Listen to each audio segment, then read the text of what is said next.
bor olmasang olmasang balqorning sotuvchilar xaridorlaringizni aldab muddat o'tgan tovar sotib unga mijoz bilan keyin tortishib bor olmasang olma o'zi 5 minglik narsa-yu deyishga shoshilmanglar, chunki iqtisodiyotda shunaqa narsa bor. Ya'ni lifetime value. Bu nima degani? Lifetime value. Ya'ni bitta odamni umri davomida keltiradigan, sizni do'koningizga keltiradigan summa. Hozir bu summani meni misolimda hisoblab chiqamiz. Mahallamizdagi do'kondan haftasiga 4 marta har kirganda 60 mingdan xarajat qilib chiqaman. Va buni bir oyda hisoblasak shuncha bo'lyapti. 12 oyga shuncha.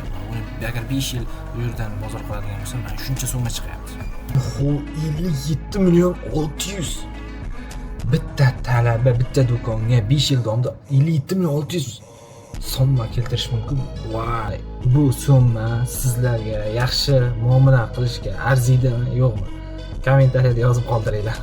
Meni kuzatishda davom etinglar. Sog' omon bo'linglar.